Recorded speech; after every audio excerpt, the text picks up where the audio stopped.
Jai Hind everyone, welcome to my YouTube channel Fauji Guidance. My name is Kritika Shekhawat and I am All India Rank 36 through UPSC CDS entry. I am recommended from 21 SSB Bhopal and 3 FSB Gandhinagar. इस video में हम defence organisations की बात करेंगे जो basically ministry of defence के under आती है। मैंने एक सेपरेट वीडियो बनाया है डिफेंस डिपार्टमेंट्स पे, जो कि मिनिस्ट्री ऑफ डिफेंस के 5 कोर डिपार्टमेंट हैं। ये कुछ और ऑर्गेनाइजेशंस भी हैं जो मिनिस्ट्री ऑफ डिफेंस के अंडर आती हैं, और डिफेंस एग्जाम्स के पॉइंट ऑफ व्यू से अगर हम देखें तो बहुत इंपॉर्टेंट है ये ऑर्गेनाइजेशंस और इनके हेडक्वार्टर्स और इनकी बेसिकली क्या वर्किंग रहती है। So let's begin. सबसे पहले हम देखेंगे डिफेंस ऑर्गेनाइजेशंस की। अगर हम बात करेंगे तो आपको पता army, air force, navy, Indian coast guard और अदर ऑर्गेनाइजेशंस आती है।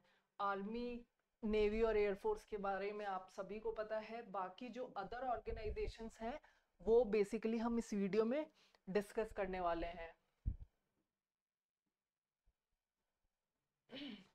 ये मैंने एक लिस्ट बनाई है, आप इसका स्क्रीनशॉट ले सकते हैं। अदर ऑर्गेनाइजेशंस में ये सारे पार्ट हैं, ये हम डिस्कस करने वाले हैं। सबसे पहले है integrated defence staff, IDs. IDs की अगर हम बात करें तो 2001 में इसको फॉर्म किया गया था, और जो integrated defence staff, chief of integrated defence staff है, जो इसके हेड हैं, इसका हेडक्वार्टर्स न्यू दिल्ली में है। और बेसिकली ये जो बॉडी है ये असिस्ट करती है सीडीएस को, जो कि अभी करंटली हमारे चीफ ऑफ डिफेंस स्टाफ है अनिल चौहान। फर्स्ट जो थे बिपिन रावत सर थे, general Bipin Rawat, first CDS. ये बॉडी असिस्ट करती है चीफ ऑफ डिफेंस स्टाफ को। और बेसिकली इसमें Indian army, navy, air force, external affairs ministry, DRDO, defence ministry और फाइनेंस मिनिस्ट्री के रिप्रेजेंटेटिव्स होते हैं। इंटीग्रेटेड इसीलिए नाम है इसका, इंटीग्रेटेड डिफेंस स्टाफ। और अब इसका प्राइमरी रोल अगर हम देखें तो ये जो भी डिफरेंट मिलिट्री ब्रांचेस हैं उनका जो काम है वो स्मूथली हो, ये मेन काम है इसका। इसके अलावा ये डिफेंस मिनिस्ट्री को सपोर्ट करती है कि हमें क्या इक्विपमेंट लेने चाहिए और कैसे काम होना चाहिए। सो बेसिकली ये कोऑर्डिनेट करती है जितनी भी ब्रांचेस हैं, और जो भी प्लान रहने वाला है उन सब चीज़ों उन सब चीज़ों से रिलेटेड जो भी प्रोसीजर रहता है ये बेसिकली कोऑर्डिनेट करती है। मेनली आप यूँ देख लीजिए कि जो जितनी भी डिफरेंट मिलिट्री ब्रांचेस हैं उनके बीच में कोऑर्डिनेशन का काम करती है। नेक्स्ट हम इंडियन कोस्ट गार्ड की बात करेंगे। डायरेक्टली मिनिस्ट्री ऑफ डिफेंस के अंडर आता है, और मोटो वी प्रोटेक्ट वयम रक्षाम। 18 अगस्त 1978 को इसे फॉर्म किया गया था। डीजी होता है जो इसका मेन चेयरमैन या हेड हम बोल सकते हैं। अगर नेवी में देखें तो वाइस एडमिरल के इक्विवेलेंट ये होते हैं। नेवी और कोस्ट गार्ड दोनों कंबाइनली मिल के हमारे सी को प्रोटेक्ट करती हैं, यूं समझ लीजिए सिस्टर्स टाइप है ये। और ये क्या करता है, लॉ इन्फोर्समेंट अच्छे से हो रहा है कहाँ पे, मैरीटाइम जो भी एरिया है आपका, जो भी सी वाला एरिया है वहाँ पे सारे लॉज सही से फॉलो किए जा रहे हैं। सर्च एंड रेस्क्यू एजेंसी भी हम इसे बोल सकते हैं, क्योंकि इंडियन कोस्ट गार्ड का ना बहुत लिमिटेड सा पावर है वाटर्स के अंदर ना।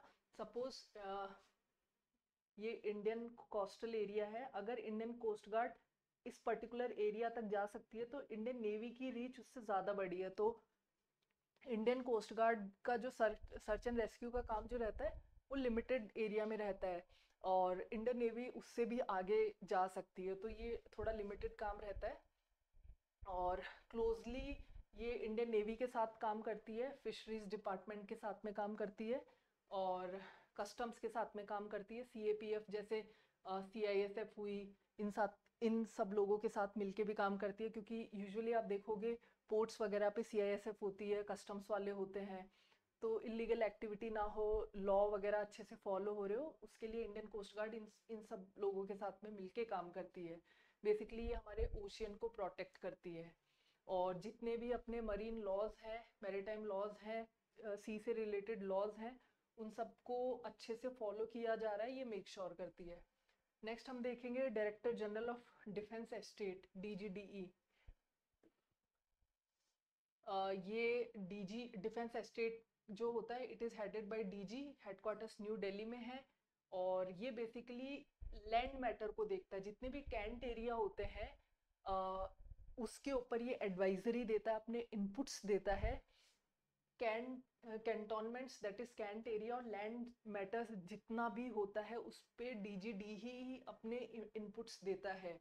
वो लैंड मैटर आर्मी के हो सकते हैं, नेवी के हो सकते हैं, एयरफोर्स के हो सकते हैं, या किसी भी ऑर्गेनाइजेशन के हो सकते हैं जो MOD के अंडर आती है। और ये मेक श्योर किया करता है कि कैंट एक्ट, कैंटोनमेंट्स एक्ट 2006 है, इसको इसकी रूल्स और रेगुलेशंस को इम्प्लीमेंट किया जाए, ये मेक श्योर करता है। ठीक है। अच्छा, इंडियन कोस्ट गार्ड में मैं आपको ये एक चीज बोलना भूल गई, DG जो करंटली है उनका नाम है राकेश पाल, ये याद रखिएगा। नेक्स्ट हम देखेंगे AFMS, that is arm forces medical services. ये 1948 में फॉर्म की गई थी, न्यू दिल्ली में हेडक्वार्टर है। और इसको जो हेड करते हैं वो डायरेक्टर जनरल होते हैं, जो कि लेफ्टिनेंट जनरल के इक्विवेलेंट उनकी रैंक होती है। और अगर हम देखें तो AFMS जो होता है ना, वो मेडिकल रिलेटेड जो भी सपोर्ट होता है वो फोर्सेस को देता है। इसके अंदर आपको आर्मी मेडिकल कोर मिलेगी, AMC नॉन टेक्निकल, जिसके अंदर ऑफिसर्स JCOs भी हो सकते हैं, डेंटल कोर मिलेगी, ADC, MNS मिलेगी, मिलिट्री नर्सिंग सर्विसेज, ये सब इसके अंदर फॉल करती है। और ये बेसिकली मेडिकल से रिलेटेड जितने भी मैटर्स होते हैं उनके लिए रिस्पॉन्सिबल होता है।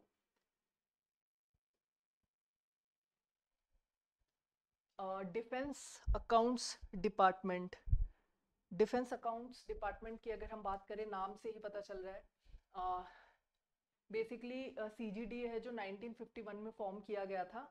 CGDA क्या, controller general of defence accounts. ये जो पोस्ट है ना, ये बेसिकली डिफेंस अकाउंट्स डिपार्टमेंट को हेड करती है। This is the post CGDA। और बेसिकली इसका काम क्या है, पूरा फाइनेंशियल रिलेटेड है, ऑडिट रिलेटेड है, अकाउंटिंग सर्विसेज जो भी मिनिस्ट्री ऑफ डिफेंस के अंदर आती है, आर्मी हो सकती है, नेवी हो सकती है, एयरफोर्स हो सकती है, इंडियन कोस्ट गार्ड हो सकती है, BRO हो सकती है, OFB हो सकती है, डिफेंस एस्टेट्स हो सकती है, DRD हो सकती है। बेसिकली ऑडिट, फाइनेंशियल और अकाउंट सर्विसेज ये उन सभी ऑर्गेनाइजेशंस को प्रोवाइड करती है जो मिनिस्ट्री ऑफ डिफेंस के अंडर आती है। 51 में फॉर्म किया गया था। और हेड कौन करता है, controller general of defence accounts, that is CGDA। Next हम देखेंगे BRO, that is border road organisation. इसके जो DG है वो है lieutenant general Raghu Srinivasan. DG lieutenant general की रैंक होती है 1960। और आप अगर पहाड़ों में जाएंगे तो आपको कई बार BRO के साइड में बोर्ड लगे हुए रहते हैं, और उस पर कुछ ना कुछ बहुत ही कोटेशन लिखा होता है, जो कि बहुत ही फनी होता है but at the same time बहुत सीरियस होता है। I remember one of them was peep peep don't sleep. So yeah, BRO is doing fantastic job. ये बेसिकली मिनिस्ट्री ऑफ डिफेंस के अंडर ही आती है। इंफ्रास्ट्रक्चर प्रोवाइड करती है आर्म फोर्सेस को और फ्रेंडली नेशंस को। इंडिया तक सीमित नहीं है, इंडिया से बाहर भी चली गई है। India Bhutan, Myanmar, Tajikistan, Afghanistan में भी अपने ऑपरेशंस कंडक्ट कर चुकी है। और अभी बेसिकली जो चाइना वाला एरिया उसके आसपास इंफ्रास्ट्रक्चर करने में बिजी है। और नेक्स्ट अगर हम देखें तो इस बॉर्डर रोड्स विंग, इसके अंदर एक तो ये विंग आती है, और एक ये जनरल रिजर्व इंजीनियर फोर्स ये विंग आती है। इसमें कैसे आप ज्वाइन कर सकते हो, basically it's a combination of civil and military. अगर आप IAS वाला एग्जाम देते हो तो भी आप इसे ज्वाइन कर सकते हो, नॉन यूनिफॉर्म जॉब हो जाएगी वो। और जो आर्मी की कोर ऑफ इंजीनियर्स होती है वहां से भी ऑफिसर्स को प्लेस किया जाता है। Guinness Guinness book of world record में इसका नाम 2021 में नाम मतलब बेसिकली रिकॉर्ड इन्होंने बनाया है। इन्होंने हाईएस्ट ऑल्टीट्यूड रोड बनाई है उमलिंगला में, जो कि लद्दाख में है।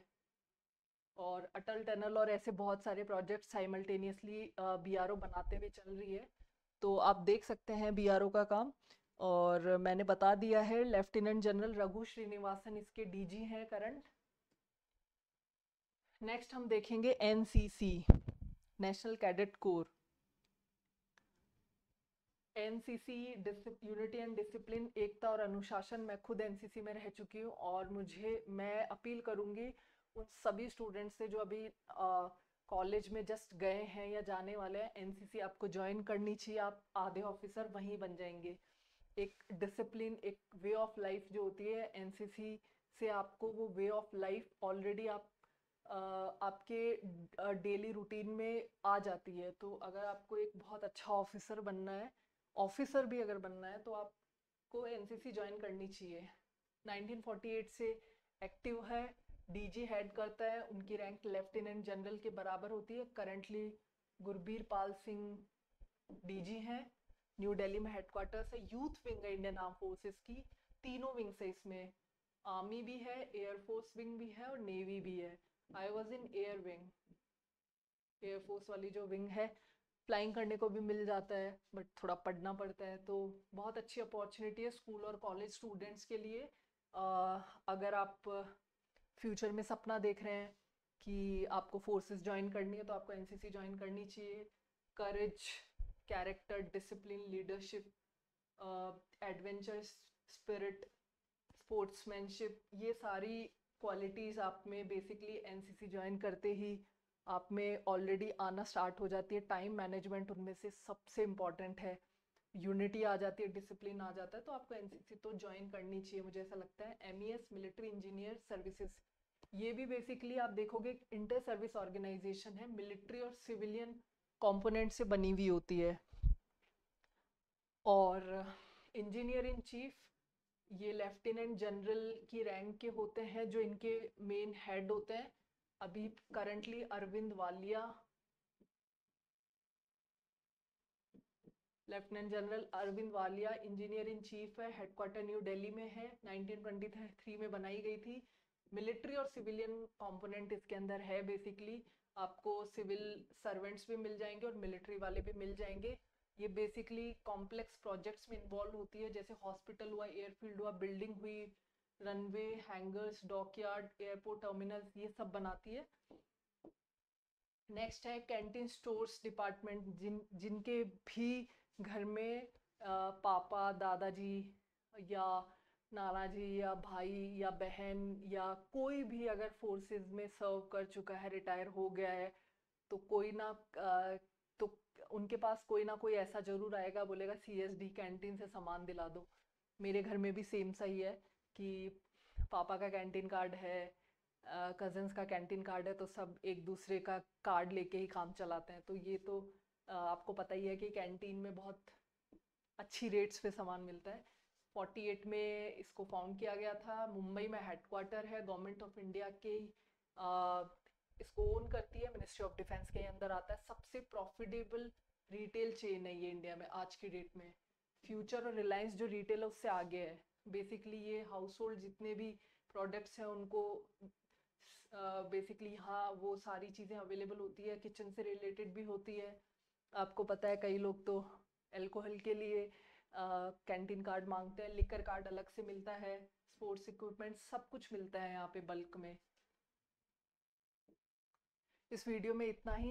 हेडक्वार्टर्स जो ईयर है, फॉर्मेशन ईयर है, वो करंट डीजी जो भी हैं पर्टिकुलर किसी भी ऑर्गेनाइजेशन के, वो प्लीज़ याद कर लेना और उनका मेन एम क्या है वो पढ़ लेना। क्वेश्चन बन सकता है सीडीएस या किसी भी एग्ज़ाम में। इसके अलावा कोई डाउट हो तो कमेंट सेक्शन में आप लिख सकते हैं।